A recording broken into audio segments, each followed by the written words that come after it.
Ayo belajar, kita belajar, belajar bersama-sama. Ada matematika, ada ilmu bahasa, dan banyak ilmu lainnya. Ayo belajar, kita belajar, belajar di mana saja. Salam jumpa sahabat edukasi. Kita bertemu kembali dalam program Ayo Belajar. Selamat mengikuti.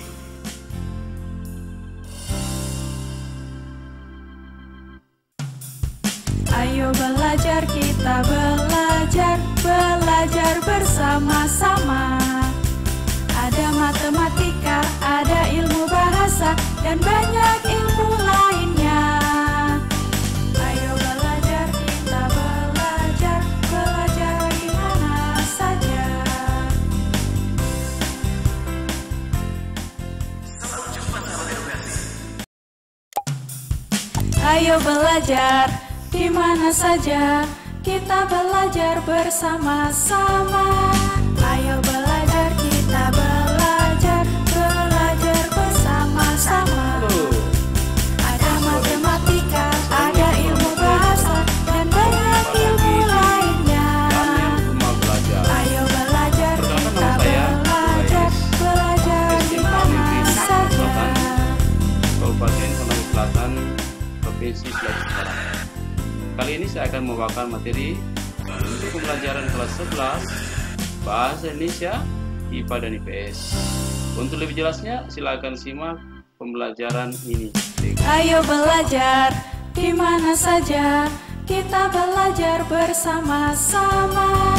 Ayo belajar, kita belajar.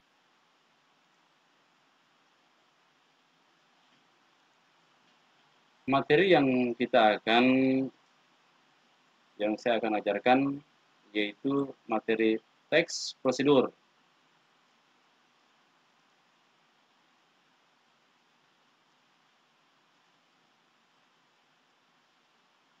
Kita mulai di bab 1 adalah menyusun teks prosedur.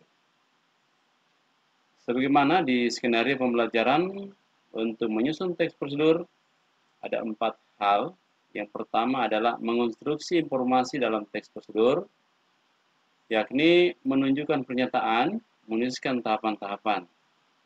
Sedangkan merancang pernyataan umum dan tahapan-tahapan ada 2 konsep yang perlu kita akan pelajari, atau mengungkapkan pernyataan. Kemudian bagaimana menuliskan pernyataan, yaitu pernyataan umum dan tahapan-tahapan. Berikutnya, ketika kita melangkah di tahap yang ketiga adalah menganalisis struktur dan kebahasan teks prosedur. Nah, ini ada dua hal yang kita harus kembangkan nanti, adalah bagaimana mengungkapkan kembali teks prosedur. Kemudian mengungkapkan kembali aspek kebahasannya. Berikutnya yang terakhir adalah yang keempat adalah mengembangkan teks prosedur, menyusun perancangan dan mengembangkan teks prosedur dengan memperhatikan struktur dan unsur kebahasaan. Inilah yang poin pertama di bagian A, adalah mengonstruksi informasi dalam teks prosedur.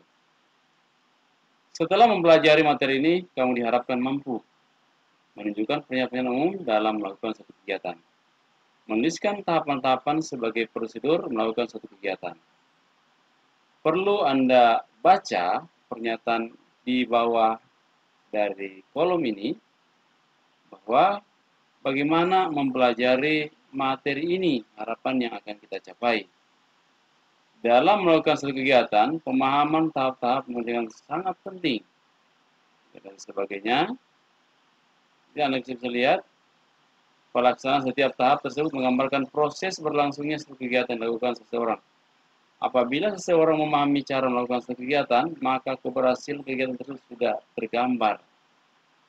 Tetapi bisa terjadi sebaliknya. Kemudian kita melangkah di pembelajaran berikutnya, yaitu kegiatan 1. Di situ menunjuk sebelum bacaan atau teks, ada beberapa petunjuk di sini, adalah bagaimana menunjukkan pernyataan umum dalam satu kegiatan. Bagaimana menunjukkan pernyataan umum dalam suatu kegiatan. Jadi kita akan tahu bagaimana rumusan pernyataan umum dan bagaimana rumusan langkah-langkah untuk teks prosedur. Seseorang melakukan suatu kegiatan, tentu saja harus memperhatikan langkah-langkah mengerjakannya. Apabila kita akan melakukan pekerjaan, maka harus memahami langkah-langkahnya agar hasil kegiatan tersebut berhasil dengan baik. Jadi kita kembalikan bahwa itulah tujuan dari membuat sebuah langkah-langkah. Kemudian di sini secara sama sehingga kamu dapat menemukan bagian-bagian termasuk ke dalam pernyataan umum dapat pertama-tama melakukan suatu kegiatan atau pekerjaan. Kita simak hal tersebut. Yang pertama, teks bacaannya di sini sudah tergambar bagaimana cara menghidupkan komputer. Ya, di sini ya. Jadi di sini saya sudah berikan kode atau tanda yang mana masuk pernyataan umum. Jadi pernyataan umum adalah merupakan komputer, merupakan salah satu perangkat dan sebagainya sampai untuk menghidupkan komputer dengan benar. Gitu ya. Kemudian mengarah ke tahapan-tahapan atau langkah-langkahnya sudah nampak, ikutilah langkah-langkah berikut. Buka penutup, pastikan sekelar dan sebagainya sampai pun 5. Saya kira seperti itu. Berikutnya di teks 2 adalah setelah tadi kita pelajari bagaimana menghidupkan komputer, kita harus mengetahui juga bagaimana mematikan komputer. Tentunya menghidupkan dan mematikan itu membutuhkan harus yang prosedural. Ya, tanpa prosedur, apalagi mematikan komputer, itu berakibat fatal. Makanya harus mengikuti prosedur. Setelah selesai menggunakan komputer, haruslah dimatikan agar tidak menyala terus. Dan seterusnya, inilah yang masuk pada pernyataan umum untuk cara mematikan komputer. Adapun langkah-langkahnya untuk mematikan komputer sebagai berikut. Jadi, teks prosedur ini tidak bisa diputar atau dibalik dari poin 8, 7, 6, 5, 4, 3, 2, 1. Tetapi harus mengikuti teks prosedur harus dari 1, 2, 3, 4, 5, 6, 7, 8. Saya kira seperti itu. Kita lanjut. Berdasarkan paparan di atas, tentu kamu dapat menjawab pernyataan berikut. Di sini kita akan analisis tentang pernyataan itu. Mengapa bagian atas dinamakan penjelasan umum? Ya, tentunya di sini nanti ada jawabannya.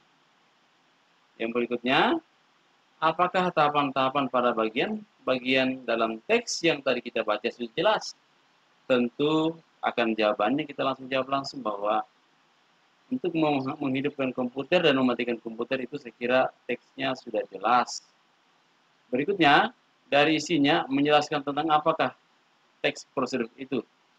Kalau kita akan jawab sesuai dengan prosedur yang tadi, mematikan dengan menghidupkan komputer, tentunya kita sudah bisa jawab bahwa dari 2 tadi teks, yakni isinya adalah bagaimana menghidupkan komputer dan bagaimana mematikan komputer. Berikutnya, yang keenam berdasarkan isinya. Fungsi teks prosedur. Jadi kalau kita lihat dengan fungsi teks prosedur itu yang saya baca tadi menghidupkan dengan mematikan komputer adalah fungsinya adalah saya kira nanti kita akan jawab di poin berikutnya. Itulah kita akan lanjut. Inilah jawaban yang secara singkat dari pertanyaan 1, kemudian pertanyaan 2, kemudian pertanyaan 3, kemudian pertanyaan 4, 5, 6, dan 7. Kalau di sini yang terpenting adalah ya, apa sih itu penjelasan umum sudah ada semua. Berikutnya perbedaan utama teks prosedur dengan teks yang lainnya. Saya kira ini sudah sangat jelas juga. Kemudian yang keempat adalah isi teks prosedur itu tentang tata cara. Ya, saya kira tadi sudah sampaikan. Kemudian yang kelima adalah karakteristiknya. Ya, karakteristik secara umum dari teks prosedur. Yang pertama adalah menggunakan pola kalimat perintah. atau dalam kurung imperatif secara ilmiah. Yang berikutnya menggunakan kata kerja aktif, menggunakan kata penghubung, menggunakan kata keterangan waktu dan tempat. Yang keenam, fungsi teks prosedur. Ya, tadi saya sudah jawab tadi, yang keenam, soal yang keenam tadi adalah bagaimana cara melakukan atau membuat sesuatu informasi disajikan dengan urutan logis. Peristiwa tersebut bisa dibagi menjadi beberapa langkah atau tahapan. Kemudian yang ketujuh, saya kira Anda baca sendiri. Kita kembali di inti dari pembelajaran untuk teks prosedur adalah sebagai berikut, itu ada 2 poin. Kita harus ketahui bagaimana ciri-ciri atau karakteristiknya, kemudian yang berikutnya jenis-jenis atau macam-macam teks prosedur. Jadi 2 hal ini kita harus ketahui, sudah akan terjawab secara keseluruhan. Jadi ciri-cirinya, saya ulang kembali, adalah menggunakan pola kalimat perintah imperatif, menggunakan kata kerja aktif, menggunakan kata penghubung. Kemudian yang berikutnya adalah menggunakan kata keterangan, menyatakan rinci waktu, tempat, dan cara yang akurat. Berikutnya adalah macam-macam teks prosedur, adalah teks prosedur yang menjelaskan bagaimana sesuatu bekerja atau instruksi secara manual. Yang bagian 2 adalah teks prosedur yang menginformasikan aktivitas tertentu dengan peraturannya. Contohnya di tahun ini terjadinya penyakit yang menular, yaitu virus corona atau COVID-19. Di sini pemerintah sudah anjurkan ada tahapan-tahapan, ada alur, ada protokol kesehatan yang harus dipatuhi. Dan saya kira Anda sudah tahu bahwa bagaimana prosedur kesehatannya. Yang pertama, kalau kita lihat aturan yang kita lihat di pamflet, ditempel skenarionya, Anda bisa tahu, yaitu sebelum makan atau sebelum Anda menyentuh mukanya Anda, tentunya harus mencuci tangan. Kemudian lagi, ya, menggunakan mungkin semacam cairan. Kemudian yang berikutnya adalah atur jarak. Saya kira itu teks prosedur untuk di masa yang sekarang, aktivitas tertentu dengan peraturan-peraturannya, yaitu protokol kesehatan. Berikutnya yang bagian C adalah teks prosedur yang berhubungan dengan sifat atau kebiasaan manusia. Jadi, teks prosedur yang berhubungan dengan sifat dan kebiasaan manusia. Saya kira ini bisa Anda gambarkan bagaimana ada prosedur, sifat, dan kebiasaan manusia. Contohnya adalah perlakuan kita dari semenjak bangun dari subuh sampai subuh kembali. Bagaimana aktivitas yang keseharian kita, kebiasaan kita. Contohnya, saya kasih contoh. Bangun tidur, ya, apa yang Anda laksanakan? Setelah habis bangun tidur mungkin mandi, setelah mandi mungkin sarapan, dan sebagainya. Sampai berputar waktu. Ya, kebiasaan manusia itu seperti itulah. Kemudian berikutnya adalah merancang. Ini bagian D. Merancang pernyataan umum dan tahapan-tahapan. Setelah mempelajari materi ini, kamu diharapkan mampu mengungkapkan pernyataan umum dan tahapan-tahapan, melakukan kegiatan secara lisan dengan intonasi dan nada yang jelas. Jadi, pembelajaran di bagian B adalah ketika Anda sudah tahu merancang pernyataan umum dan tahapan-tahapannya, harusnya siswa harus mampu mengungkapkan pernyataan umum dan tahapan-tahapan, melakukan kegiatan secara lisan dengan intonasi dan nada yang jelas. Berarti di sini harus demonstrasi kelas siswa dan siswi, khususnya di SMA ini. Harus tampil membacakan hasil dari diskusi saudara-saudari. Di sini yang diminta adalah secara lisan, kemudian intonasi dan nada yang jelas. Apa itu intonasi? Adalah bagaimana tutur kata kita, bagaimana dialek kita, bagaimana kata-kata yang kita keluarkan. Harusnya secara ritme, harusnya dia berpola, bukan yang monoton. Kemudian nada ini, tinggi dan rendahnya suara kita harus lebih jelas. Sampai nada kita di sini ya kecil atau mungkin tidak sesuai. Berikutnya adalah menuliskan pernyataan umum dan tahapan-tahapan dalam prosedur melakukan suatu kegiatan. Jadi kegiatan tadi ketika Anda sudah melakukan pembelajaran adalah mengungkapkan secara lisan atau tampil di depan kelas. Ya, kemudian di sini adalah menuliskan pernyataan umum dan tahapan-tahapan dalam prosedur melakukan suatu kegiatan. Jadi langkah ini adalah hubungan timbal balik. Ya, apakah hasilnya kita akan capai atau mungkin prosesnya yang kita akan buat. Ya, berikutnya kita akan melangkah di kegiatannya. Ya, mengungkapkan pernyataan umum dan tahapan-tahapan. Jadi kegiatan satu ini saya minta untuk siswa-siswi dibaca di materi teks prosedur. Kegiatan satu ini baca sendiri saja, karena di konten saya ini, di channel saya ini, kita mempersingkat materi-materi ini.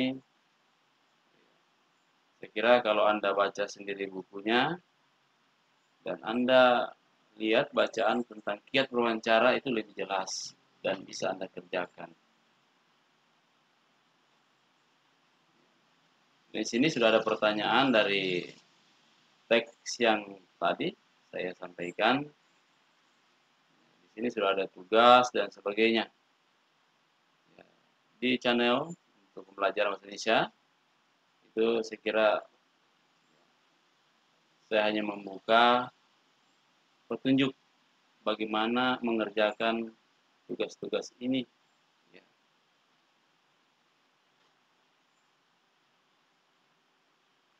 Ini Anda lihat ya di tugas 1, identifikasilah teks prosedur di atas berdasarkan format tabel berikut. Di teks tadi itu sudah nampak ya. Yang mana petunjuk-petunjuk sudah dilihat itu ABC. Berbicara harus jelas, harus tampil percaya diri, jawaban sampaikan harus terdepan. Kira seperti itu. Kemudian kita melangkah di tugas 1 ini, identifikasilah. Berarti disuruh Anda mendata. Bagaimana Anda mendata yang mana pernyataan atau menentukan isi dari hal-hal yang berkaitan dengan apa ciri atau karakteristik teks prosedur. Yang mana karakteristiknya adalah pertama memiliki pernyataan umum. Ya, tinggal Anda menentukan yang mana pernyataan umum dalam kalimat untuk teks di atas. Ya, secara singkat. Ya, saya pikir ini saya sudah ajarkan Anda. Ya, silakan simak, dibaca di BSE atau buku sekolah elektroniknya. Kemudian di sini tahapan-tahapannya, saya kira Anda juga bisa lihat apa sih yang di situ ada di bacaan itu adalah bagaimana itu tahapan-tahapannya. Saya kira dari tahapan-tahapan itu bisa kita ambil di bagian terakhir juga bisa ya. Berikutnya, saya kira ini kalau tugas sampai 8 ini silakan nanti Anda mencoba untuk menjawab, kemudian koordinasi dengan guru mata pelajaran bahasa Indonesia. Ya, inilah jawaban dari teks tadi. Ini saya hanya luruskan saja. Mana contoh pernyataan umum, mana tahapan-tahapan, kemudian perbedaannya, fungsinya, kemudian kata kerja yang imperatif perintah ini yang mana? Ya, Anda harus dapatkan di situ kata harus, perhatikan, jangan, pastikan, dan sebagainya. Kemudian berikutnya kata konjungsi, itu ada beberapa yang didapatkan di dokumen bacaan tadi, ya. Kemudian yang mana pernyataan persuasif? Ya, pernyataan persuasif itu seperti ini. Penggunaan bahasa yang baik juga menjadi suatu keharusan. Jadi ini persuasif ini semacam ajakan, himbauan. Berikutnya yang ketujuh ini saya kira Anda bisa baca sendiri. Yang ke-8 seperti itu. Kemudian ini bagian C, menganalisis struktur dan kebahasan teks prosedur. Di sini ada dua sisi yang kita harus klasifikasi. bagaimana mengungkapkan kembali struktur teks prosedur. Kemudian yang kedua adalah mengungkapkan kembali unsur kebahasaan teks prosedur.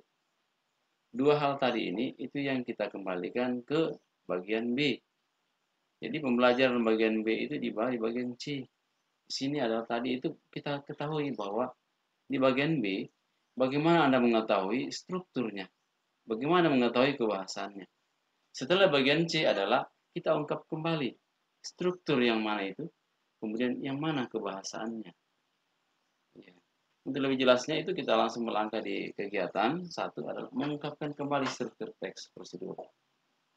Pada bagian sebelumnya kita sudah mencermati berbagai kegiatan seorang memperhatikan prosedur. Nah, kamu dapat gambaran tentang suatu prosedur. Ya, itu ya. Nah, di sini kita ketahui ya, saya materi ini saya kembalikan sebenarnya di poin B kombinasi dengan poin C. Kita ketahui di sini struktur teks prosedur. Yang mana struktur teks prosedur? Saya kira tujuan, langkah-langkah atau petunjuk, kemudian penegasan ulang atau penutup. Sedangkan unsur kebahasannya yang mana? Itu merujuk pada penggunaan kata perintah, kemudian menggunakan partikel. Ya, kemudian berikutnya menggunakan akhiran atau afiksasi atau imbuhan.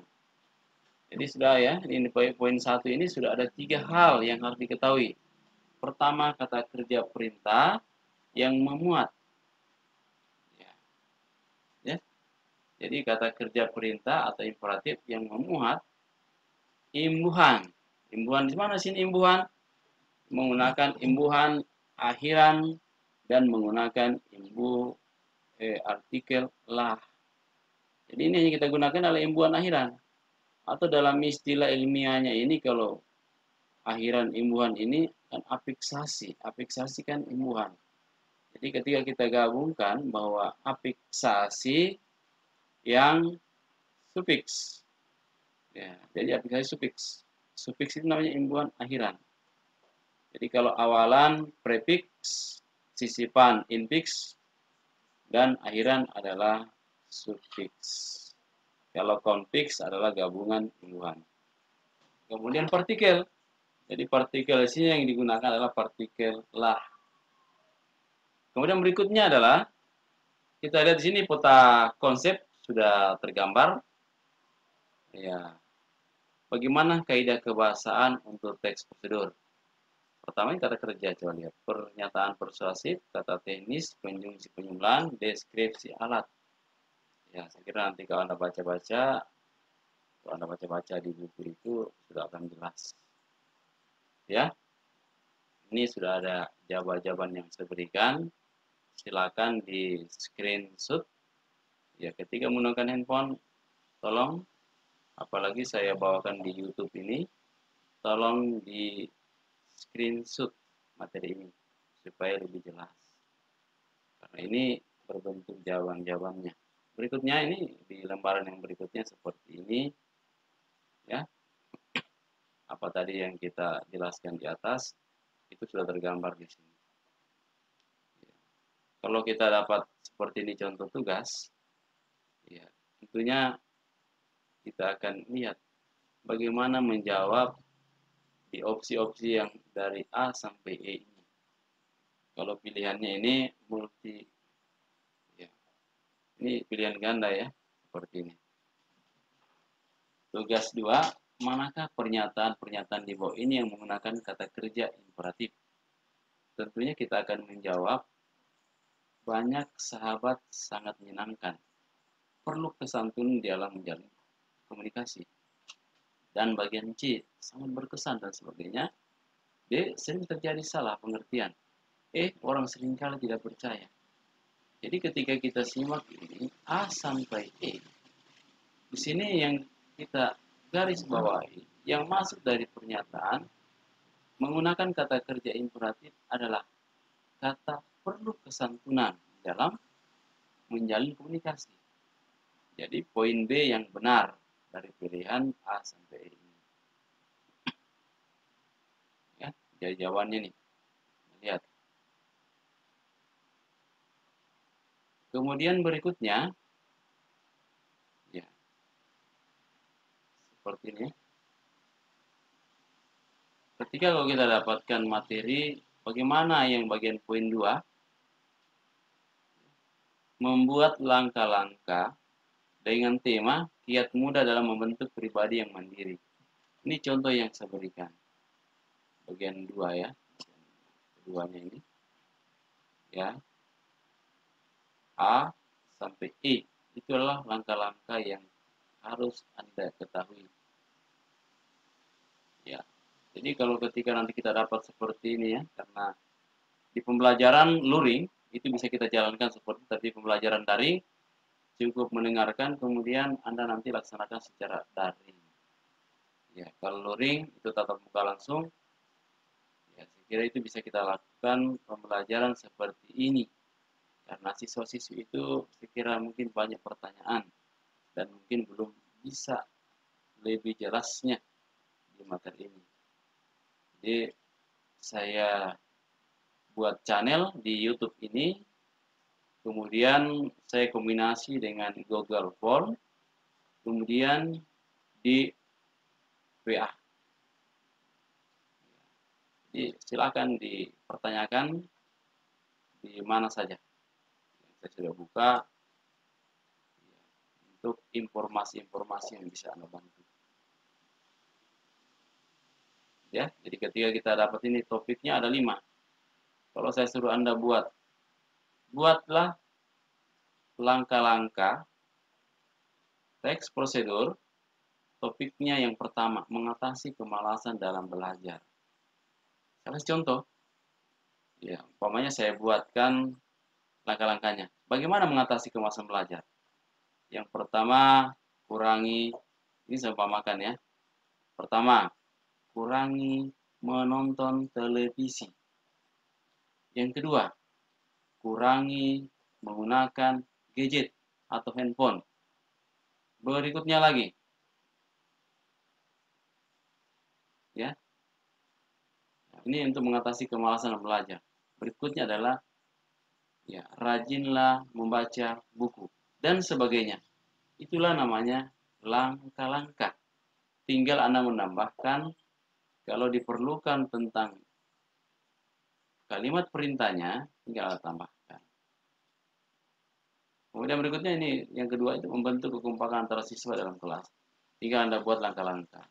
Ya, pada awalnya itu Anda buat langkah-langkah itu biar tidak membutuhkan, biar tidak menambahkan kata kerja imperatif atau perintah. Buat dulu yang dasarnya. Nanti setelah itu Anda tinggal tambahkan dengan perintah, kemudian ini persuasifnya. Saya kira seperti itu. Ya. Ya. Jadi saya munculkan di sini tugas-tugasnya semua. Baik tugas maupun bobot-bobot ketika siswa untuk mengerjakan tugas ini. Tapi ini tidak bisa kita laksanakan secara daring, apalagi di YouTube, cukup untuk mendengarkan penjelasan saya. Ya, ini tinggal Anda screenshot ini semua. Saya munculkan, mungkin seperti dibutuhkan. Kalau dipertanyakan apa itu langkah-langkah, apa itu penegasan ulang, ya silakan di screenshot ini kalau dipelajari. Kebutuhan di mana itu? Ya. Jadi saya kira ini sudah contoh-contoh semuanya. Contoh ya, silakan di-scroll untuk mempelajari. Kemudian berikutnya lagi ini semua ini yang mana kata tenis, mana pernyataan persuasif, mana kata kerja imperatif. Itu dalam kaidah atau dalam kebahasaan. Kemudian sini gambaran alat yang mana itu. Jadi semua sudah punya contoh ya. Ini. Berikutnya yang terakhir bagian B adalah mengembangkan teks prosedur. Kegiatan ini kita lakukan harus dengan tatap muka. Ya, mudah-mudahan di pertemuan-pertemuan berikutnya bahwa kita tidak laksanakan lagi secara daring untuk pembelajaran khususnya di bahasa Indonesia kelas 11 mengenai teks prosedur. Bagian poin D adalah bagaimana mengembangkan teks prosedur. Anda tinggal bertanya, kemudian kita selesaikan tugas ini. Anda tinggal bertanya, saya pandu pembelajaran ini. Ya, karena ini menyusun rancangan garis besar ini, itu banyak hal-hal yang harus kita, ya, mungkin sedikit-sedikit lah Anda bisa tahu, tetapi untuk lebih jelasnya itu harus pertemuan secara tatap muka. Ya. Ini mengembangkan teks. Jadi seperti yang tadi yang poin D ini adalah kebutuhannya itu dari poin A sampai C. Jadi di mana simpulan dari semuanya ini terkumpul ini atau bergabung di ini, bagian D, mengembangkan teks prosedur. Jadi ketika kita tadi masuk pada proses itu dari A sampai C, ini yang bagian D adalah mengembangkan semacam hasilnya, hasil yang kita akan capai ini. Bagaimana mengembangkan? Apakah sudah bisa Anda kembangkan teks prosedur itu? Ya, itu makanya saya bilang ini harus secara luring atau di luar jaringan. Ya. Nah, ini kalau di mengembangkan ini kita akan dapatkan ada tambahan-tambahan untuk materi ini. Bagaimana mengartikan kata-kata sulit? Saya kira ini tinggal Anda lihat yang mana makna leksikal, mana yang makna struktural. Nah, ini Anda tinggal baca, kemudian mencari dengan mandiri materi ini. Tapi saya kira di buku itu sudah dijelaskan yang mana leksikal, yang mana struktural. Kalau makna leksikal,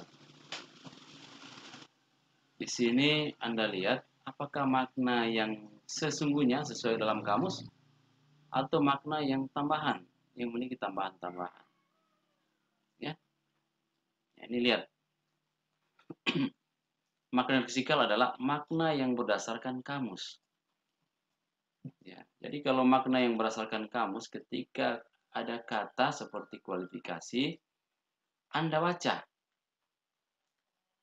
Nah, kualifikasi, Anda lihat kosakatanya kualifikasi. Anda baca kamus. Kemudian jawabannya tentu Anda dapat lebih dari satu jawaban.